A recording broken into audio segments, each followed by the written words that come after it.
પ્રકરણ 3નું નામ છે ધંધાકીય સેવાઓ ભાગ 2।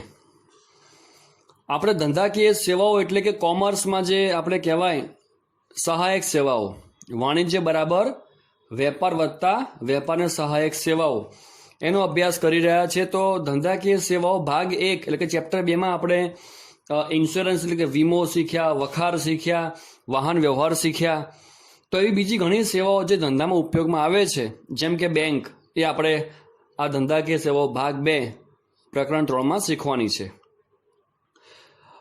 હવે જુઓ કે દિવસે ને દિવસે આ વાણિજ્ય વધતો રહે છે, દરેક બિઝનેસ પ્રગતિ કરે છે, દેશ પ્રગતિ કરે છે, તો દરેકના હવે ધંધા વધી રહ્યા છે।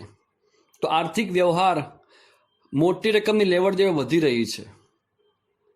હવે વિચારો કે રોજના 1.5 થી 2 લાખની હેરફેર એટલે કે લેવડ દેવડ આપણે કરવાની હોય અને એટલા પૈસા લઈને રોજ નીકળે તો એ કેટલું જોખમકારક કહી શકાય।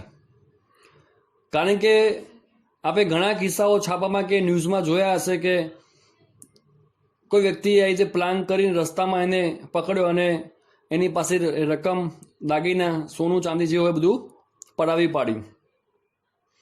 તો આ જોખમકારક તો છે જ। તો આ જોખમ ઘટાડવા માટે બેંક ખૂબ જ કામમાં આવે છે। તો આ બેંકની સેવા વિશે આપણે આ ચેપ્ટરમાં ભણીશું। તો બેંકનો અર્થ થાય છે બેંક એટલે વિશ્વાસ, BANK, bank. I bank on you, હું તારા પર વિશ્વાસ મૂકું છું। કારણ કે સીધી વસ્તુ છે, તમે તમારા બેંકમાં જે બેંકમાં ખાતું ખોલાવ્યું હોય ત્યાં આપ પૈસા ભરો છો, તો કોના ભરોસે?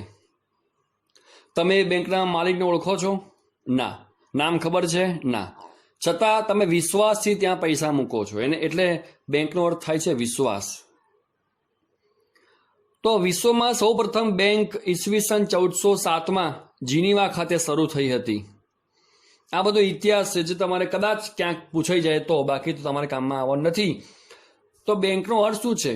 તો બેંકની વ્યાખ્યા રીતની છે કે માંગવામાં આવે એટલે તરત જ, કે નિર્ધારિત મુદતના અંતે, પરત કરવાની શરતે, ધિરાણ કરવાના હેતુથી બચતો એકત્રિત કરતી સંસ્થાને બેંક કહે છે। હવે આમાં તમને ક્યાંય કશું કંઈ ખબર જ ના પડે, કારણ કે આમાં કેટલા બધા વાક્યો આવી ગયા, કેટલા બધા અર્થ આવી ગયા। પણ આ હું તમને અર્થ અત્યારે પણ નહીં સમજાવું, કારણ કે અત્યારે હું તમને એ જ વાક્યો ફરી વાંચું અને તમે સમજાવવાનો પ્રયત્ન કરીશ તો આપને બહુ ખ્યાલ નહીં આવે। પણ જ્યારે બેંકના મુખ્ય કાર્ય સમજાવીશ ત્યારે આ આખી વ્યાખ્યા તમને ત્યાં સરસ ખબર પડી જશે। તો આ વ્યાખ્યા લખી રાખો ક્યાંક, જ્યારે બેંકના કાર્યો હું સમજાવીશ ત્યારે આ વ્યાખ્યાનો એક એક શબ્દ, એક એક વાક્ય તમને હું ત્યારે સમજાવીશ। માંગવામાં, અથવા તમારી પાસે ટેક્સ્ટ બુક હોય તો ટેક્સ્ટ બુક રાખજો ખોલીને, એમાં પણ લખ્યું છે 3.1 બેંકનો અર્થ, માંગવામાં આવે એટલે તરત જ, કે નિર્ધારિત મુદતના અંતે, પરત કરવાની શરતે, ધિરાણ કરવાના હેતુથી બચતો એકત્રિત કરવાની સંસ્થાને બેંક કહે છે। આ વ્યાખ્યા આપણે સમજીશું બેંકના કાર્યોમાં। તો આ બેંક જે છે કયા કાર્યો કરે છે? તો બેંકના મુખ્ય 2 પ્રકારના કાર્યો હોય, મુખ્ય કાર્યો અને ગૌણ કાર્યો, ધ પ્રાઇમરી એન્ડ સબસિડરી।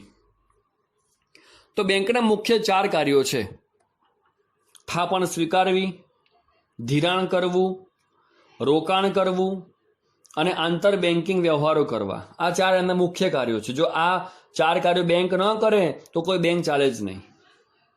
તો આપણે સમજીએ, પહેલું કાર્ય થાપણ સ્વીકારવી। હવે વોટ ઇઝ થાપણ?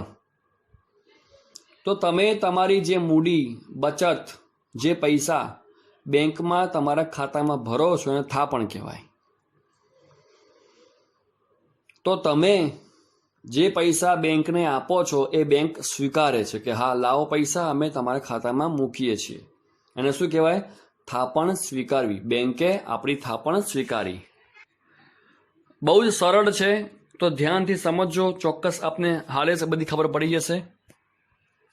એટલે બેંક જાહેર જનતા પાસેથી અમુક રકમ થાપણ સ્વરૂપે જે કંઈ ખાતેદાર મૂકવા આવે એ સ્વીકારે છે। હવે નવો શબ્દ આવ્યો, ખાતેદાર।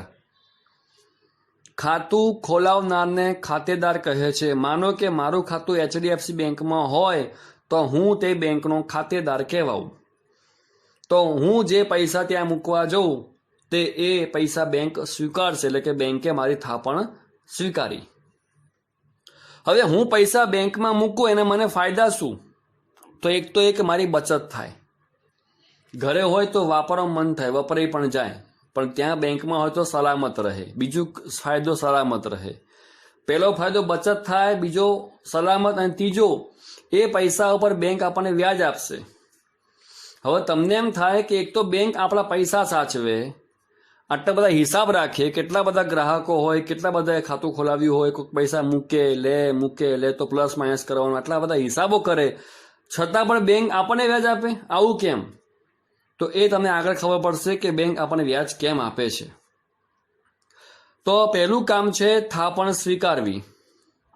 હવે આ થાપણ સ્વીકાર છે 4 પ્રકારે: બચત ખાતું, ચાલુ ખાતું, રિકરિંગ ખાતું અને બાંધી મુદતનું ખાતું. આમ તો તમારે અભ્યાસક્રમમાં આ 4 વિષય કંઈ ખાસ ભણવાનું છે નહીં, માત્ર નામ મૂકી દેવાના છે, પણ તમે કોમર્સના વિદ્યાર્થી હોવાથી તમારે આટલું જ્ઞાન તો હોવું જોઈએ. તો હું આપને શોર્ટમાં એ સમજાવવાનો પ્રયત્ન કરું છું કે આ 4 ખાતામાં શું હોય છે. તો તમારા માતા પિતાએ જે બેંકમાં ખાતું ખોલાવ્યું છે કે જેમાં તે અનુકૂળતાએ પૈસા બચાવીને મૂકતા રહે છે, એને કહેવાય બચત ખાતું, સેવિંગ એકાઉન્ટ, કે જે આપણી બચત કરે છે. તો બચત ખાતું જે માણસો મધ્યમ વર્ગના હોય, જેને ખરેખર બચત કરવી છે, એ ખોલાવે છે. સેકન્ડ છે ચાલુ ખાતું, એ વેપારીઓ ખોલાવે છે, એને કહેવાય કરંટ એકાઉન્ટ. કરંટ, CURRENT, ચાલુ ખાતું, કરંટ એકાઉન્ટ. એમાં શું હોય? તો માની લો કોઈ મેં આગળ આપને વાત કરી કે રોજનો 1.5 થી 2 લાખનો વેપાર હોય, એને જોખમ કેટલું હોય, તો એ વેપારી શું કરશે? બેંકમાં ખાતું ખોલાવશે. અને માનો કે કોકને પૈસા આપવાના છે, તે રોકડા નહીં આપે, એ ચેક લખી આપશે. અને કોકની પાસેથી પૈસા લેવાના છે તો પણ રોકડા નહીં લે, ચેક લેશે. એટલે ક્યાંય જોખમ જ નહીં. ગજમ ચેક પડ્યો હોય તો કોઈ જોખમ નહીં, અને ચેક પાછો ક્રોસ ચેક હોય, એટલે એ ખોવાય તો પણ ચિંતા નહીં. તો વેપારી શું કરશે? પૈસાની લેવડ દેવડ પૈસાની આપ લે ચેકથી કરશે. તેમાં ચાલુ ખાતું ખોલાવવું પડે, કારણ કે બચત ખાતું ખોલાવો તેમાં દરેક મહિનામાં અમુક જ વ્યવહાર તમે કરી શકો, એનાથી વધુ વ્યવહાર તમે ન કરી શકો. આજે પૈસા જમા કરાયા, કાલે પાછા ઉપાડી આવ્યા, પછી ફરી પાછા જમા કરાયા, એવું તમે ન કરી શકો. અમુક ટ્રાન્ઝેક્શનની લિમિટ હોય. જ્યારે ચાલુ ખાતામાં તમારા દિવસમાં જેટલી વાર ઉપાડવા હોય, જેટલી વાર મૂકવા હોય, એની છૂટ છે. તો બચત ખાતામાં આપણને વધુ વ્યાજ મળે, કારણ કે આપણા પૈસા બેંકમાં મૂકી રાખીએ છીએ. જ્યારે ચાલુ ખાતામાં વ્યાજ નથી મળતું, ઉપરથી બેંક એ વેપારી પાસેથી કમિશન લે છે, અમુક ખર્ચ લે છે. બેંક ખર્ચ કહેવાય એને, કારણ કે બેંકે એના પૈસા સાચવ્યા, એના મોટા મોટા વ્યવહારો કર્યા, અને એના હિસાબો સંભાળ્યા છે. રિકરિંગ ખાતું, ત્રીજું છે રિકરિંગ ખાતું. હવે જે પગારદાર હોય એને દર મહિને પગાર આવતો હોય, તો રકમ સામટી મોટી આવશે.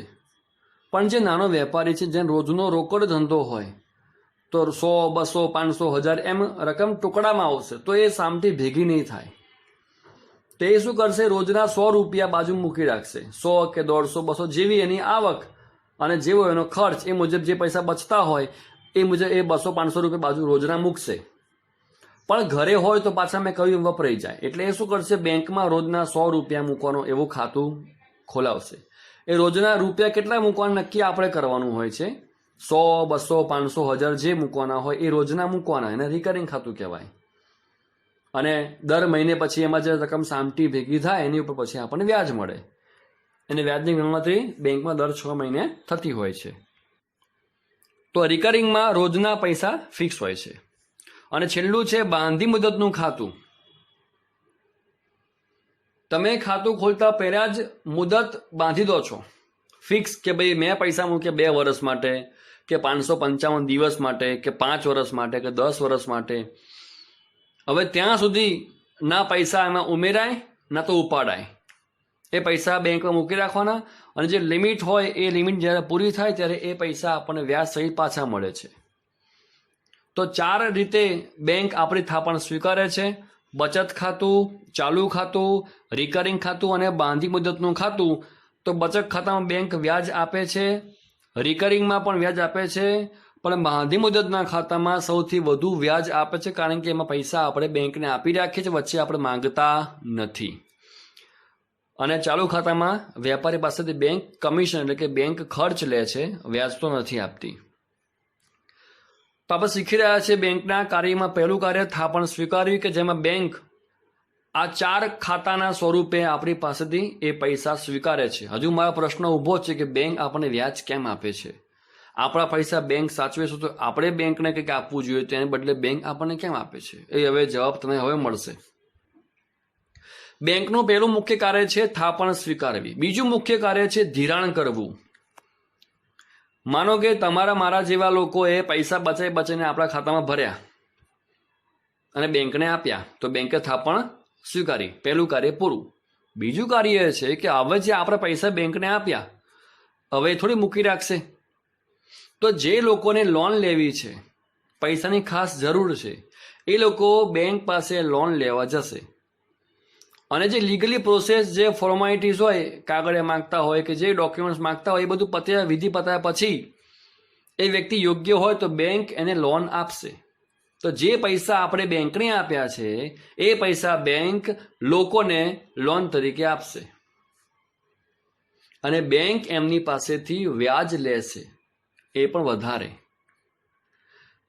એટલે બેંક શું કરશે? જે વ્યક્તિ ધિરાણ લેવા આવે એની પાસેથી વધુ વ્યાજ લેશે અને આપણને ઓછું વ્યાજ આપશે. એટલા માટે બેંક આપણને વ્યાજ આપે છે. અને મેં કહ્યું એમ કે દરેક સંસ્થાનો મુખ્ય ઉદ્દેશ નફાનો જ હોય, તો બેંક પણ આમાં જોખમ લેતી હોવાથી એ વ્યાજનો નફો એ બેંક કરે જ, કારણ કે તો જ એમનો જે ખર્ચો હોય, એમાં જે કામ કરતા એનો પગાર હોય, એ બધું એમાં જ થતું હોય છે. તો બેંક વધુ વ્યાજ વસૂલશે અને આપણને એમાંથી થોડોક ભાગ આપશે. તો એટલા માટે આપણા પૈસે બેંક કમાતી હોવાથી બેંક આપણને વ્યાજ આપે છે, પણ સામે આપણા પૈસા પણ સલામત રાખે છે. એટલા માટે એ આપણને એના કરતાં ઓછું વ્યાજ આપીને એ નફો કમાય, એ એમનો અધિકાર છે. તો ધિરાણ કરવું. હવે ધિરાણ, જેમ મેં કહ્યું એમ કે જેમ આપણી થાપણ સ્વીકારમાં 4 પ્રકાર હતા કે ચાલુ ખાતું, બચત ખાતું, એ રીતે એમ ધિરાણ કરવું હોય, કોકને બેંકે પૈસા આપવા હોય, તો એના પણ 2 પ્રકાર છે. એક તો લોન દ્વારા, મેં કહ્યું એમ, અને બીજું છે ઓવરડ્રાફ્ટ દ્વારા. હવે આ ઓવરડ્રાફ્ટ શું છે? માની લો કે મારા ખાતામાં પૈસા છે 12,000 અને કોકને મારે પૈસા આપવાના છે 20,000. હવે મેં એને કહ્યું બે હું તને પૈસા આવતા મહિને આપીશ, પણ કે ના, મારે હાલ ને હાલ પૈસા જોઈએ, મારે ખાસ જરૂર છે. હવે હું જો ચેક લખું 20,000નો તો એ પાસ થાય જ નહીં, કારણ કે મારા ખાતામાં પડ્યા છે 12,000, અને લખું ચેક 20,000નો તો એ પાસ ન થાય, કારણ કે ₹8,000 ખૂટે છે. અને આવા સંજોગોમાં જો ચેક હું લખી નાખું અને ઓલો ચેક બેંકમાં ભરી દે તો એ ચેક બાઉન્સ થાય, કારણ કે પૈસા એટલા મારા ખાતામાં છે જ નહીં. તો મારી ઉપર પોલીસ કેસ થાય. પણ હું શું કરીશ? હું બેંકમાં અરજી આપીશ કે મારો એક ચેક આવશે 20,000નો, જે આપ મંજૂર રાખજો, અને જે પૈસા વધના તમે આપો છો મારા તરફથી, એની ઉપર હું વ્યાજ આપીશ અને પૈસા 7 દિવસમાં ભરી આપીશ. ટૂંકમાં બેંક શું કરશે? 12,000 મારા આપશે અને 8,000 બેંક પોતે એના આપશે, એમ કરીને 20,000 એ વ્યક્તિને આપી દેશે. એટલે મારું એક હિસાબ પૂરો થઈ ગયો, મારો વ્યવહાર સચવાઈ ગયો, અને હું બેંકને ₹8,000 અને એનું જે વ્યાજ થતું હશે બંને 7 દિવસમાં જે લિમિટ નક્કી કરી હોય એમાં હું ભરી આપીશ. તો આ જે સુવિધા બેંકે આપણને આપી કે ખાતામાં જે પૈસા પડ્યા હોય એનાથી વધુ પૈસા આપણે ઉપાડવાની છૂટ આપે, એને કહેવાશે ઓવરડ્રાફ્ટ, જેની ઉપર પણ બેંક વ્યાજ લે છે. ઓવરડ્રાફ્ટનો સમય નક્કી કરી દેવામાં આવે તો એ બની જાય છે કેશ ક્રેડિટ. વસ્તુ એક જ છે, ઓવરડ્રાફ્ટ અને કેશ ક્રેડિટ વસ્તુ સરખી જ છે, પણ ઓવરડ્રાફ્ટમાં સમયગાળો ટૂંકો હોય છે, પણ ઓવરડ્રાફ્ટનો સમય નક્કી કરી દેવામાં આવે કે આટલો સમય, આનાથી વધુ સમય નહીં મળે, તેને કેશ ક્રેડિટ કહેવાશે.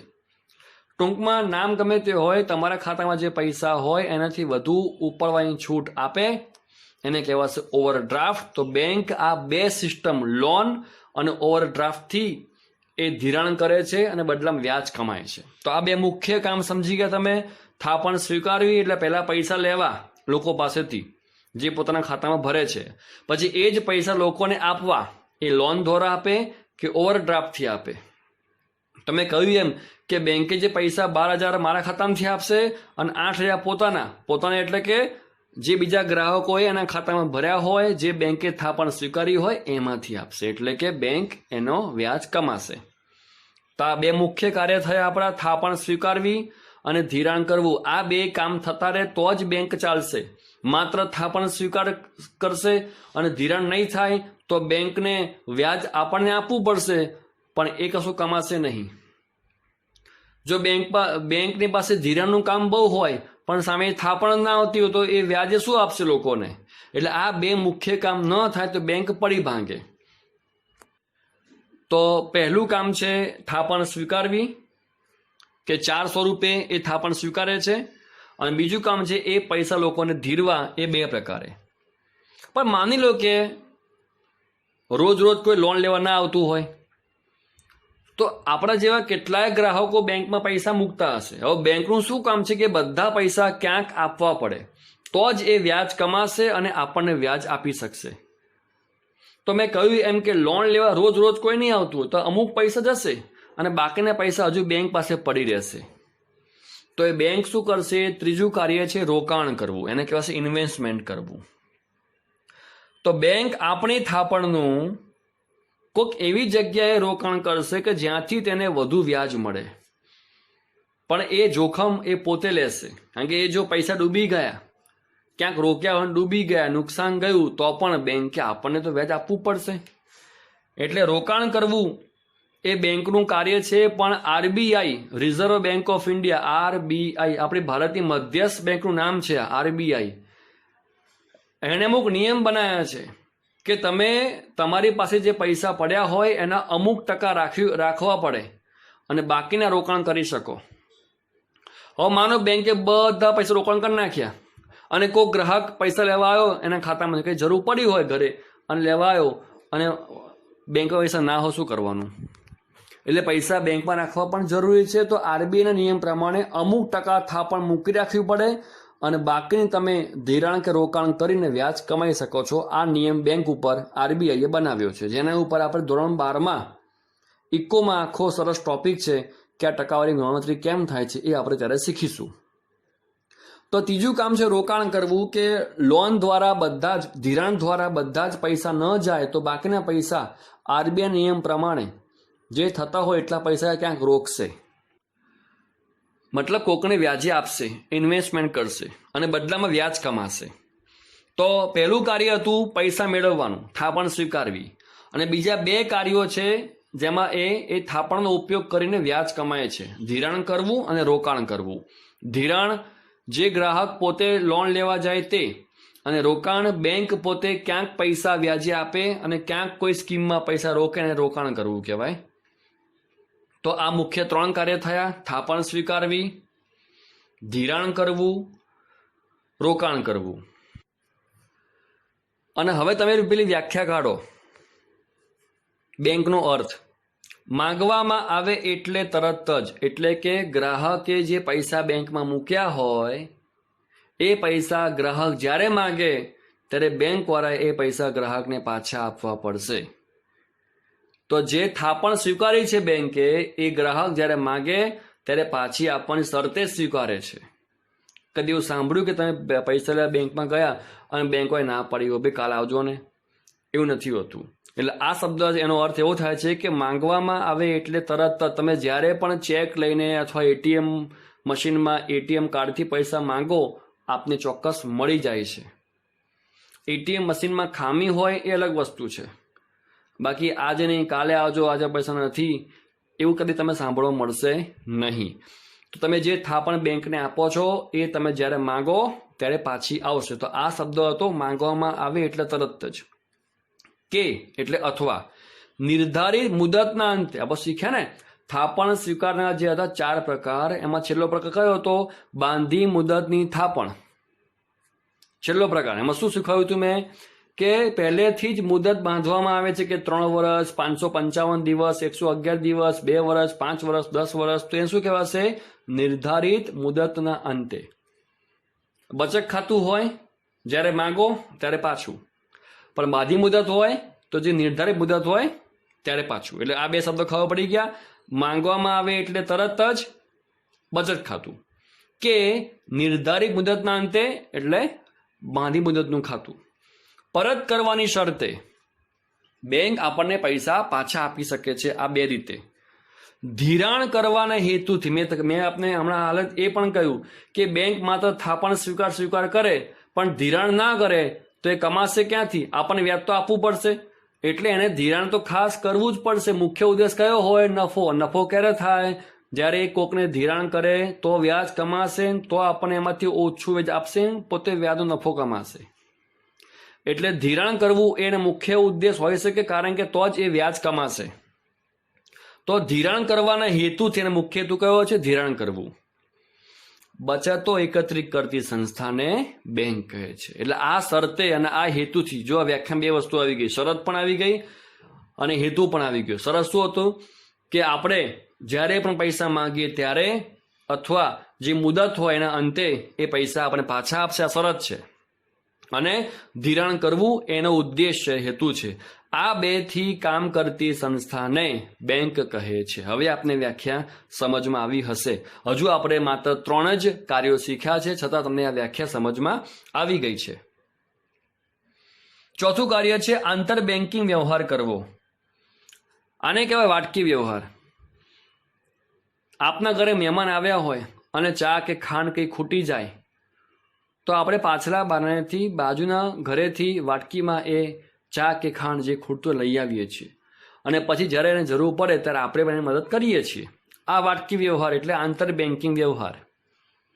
મેં કહ્યું એમ કે માનો કે બેંકવાળાએ બધા પૈસા એટલે મોટાભાગના પૈસા ધિરાણ કે રોકાણ કરી નાખ્યા અને કોઈક ગ્રાહક એ પૈસા પાછા માંગવા ગયો અને હાલ બેંક પાસે પૈસા નથી. પણ જો બેંક એવું કહે કે મારી પાસે હાલ નથી, તો એની અફવા ફેલાય કે બેંક ઉઠી ગઈ, બેંક પાસે પૈસા છે જ નહીં, બધા પૈસા ડૂબી ગયા. તો બધા ગ્રાહકો ધીરે ધીરે બેંકમાં પૈસા પાછા માંગવા આવશે. તો આવું ન થાય એટલે એ બેંક શું કરશે? બીજી બેંકને ફોન કરીને કહેશે કે અમારે આટલા રૂપિયાની જરૂર છે. તો એ બેંક આ બેંકને વાટકી વ્યવહારની જેમ એ પૈસા મોકલી આપશે અને આ બેંક એ ગ્રાહકને પૈસા આપી દેશે. એટલે વ્યવહાર સચવાઈ ગયો અને બેંકનું નામ, એની શાખ પ્રતિષ્ઠા બગડી પણ નહીં. પણ ઓલી બેંકે આ બેંકને જે પૈસા આપ્યા છે એની ઉપર આ બેંક એ બેંકને વ્યાજ પણ આપશે. કારણ કે તો નિયમ જ છે. જેમ મારો ઓવરડ્રાફ્ટ વખતે બેંકે મને પૈસા ₹8,000 એક્સ્ટ્રા આપ્યા હતા અને બદલામાં વ્યાજ લીધું હતું, એમ હવે આ બેંક જે બેંક પાસે પૈસા લીધા છે એ બેંકને પૈસા પણ પાછા આપશે અને વ્યાજ પણ આપશે. તો આ બેંકે બીજી બેંક પાસે જે પૈસા મંગાવે એને શું કહેવાય? Call money. Call money. અને એ પૈસા ઉપર જે વ્યાજ આપ્યું એને શું કહેવાશે? Call money rate. નામ જ છે, રેટ એટલે વ્યાજ, વ્યાજનો દર. બરાબર. તો આંતર બેંક વ્યવહાર મતલબ શું? કે કોઈ પણ રીતે અને કોઈ પણ કારણથી, માત્ર ગ્રાહક માંગવા આવે એવું નહીં, કોઈ પણ કારણથી બેંકને જરૂર પડે પૈસાની, એને પોતાને ક્યાંક ધિરાણ કરવું હોય, કોઈ સારી સ્કીમ હાથમાં આવી હોય અને થોડા પૈસા ખૂટતા હોય, તો પણ એ બીજી બેંક પાસે મદદ માગી શકે છે. ટૂંકમાં એક બેંક બીજી બેંક પાસે નાણાકીય મદદ માગે એને કોલ મની કહેવાય અને એની ઉપર વ્યાજ આપે એને કોલ મની રેટ કહેવાય. આને કહેવાશે આંતર બેન્કિંગ વ્યવહાર, જે એકબીજાના સંપર્કમાં આવ્યા વગર જ આ કામ કરી શકે છે અને જરૂર પડે એકબીજાને મદદ પણ કરતા હોય છે. તો આ મુખ્ય 4 કાર્યો છે બેંકના અને આ મુખ્ય કાર્યો ખાસ પૂછાતા હોય છે કે થાપણ સ્વીકારવી, ધિરાણ કરવું, રોકાણ કરવું અને આંતર બેન્કિંગ વ્યવહાર કરવા. અને બેંકની વ્યાખ્યા કે માંગવામાં આવે એટલે તરત જ, કે નિર્ધારિત મુદતના અંતે પરત કરવાની શરતે, પછી અલ્પવિરામ કરજો, ધિરાણ કરવાના હેતુથી, પછી અલ્પવિરામ કરજો. બચત એકત્રિત કરતી સંસ્થાને બેંક કહે છે. આ વ્યાખ્યા પણ તમારે યાદ રાખવાની છે, કારણ કે દરેક પ્રશ્નમાં તમે વ્યાખ્યા લખવાની હોય છે. પ્રશ્ન ગમે તે પૂછાય, બેંકના કાર્યો હોય, મુખ્ય હોય, ગૌણ હોય, તમારે આ વ્યાખ્યા દરેકમાં લખવાની હોય છે. તો અહીંયા આજે આપણે આટલું રાખીએ છીએ. તો આ બેંકના 4 કાર્યો ટેક્સ્ટબુકમાં પણ છે અને નવનીતમાં પણ છે. આપ એકવાર ચોક્કસ વાંચજો, ગોખશો નહીં, ખાલી વાંચજો, સમજજો, ચોક્કસ આપને યાદ રહી જશે. અને નેક્સ્ટ વિડીયોમાં આપણે શીખીશું ગૌણ કાર્યો. આવજો.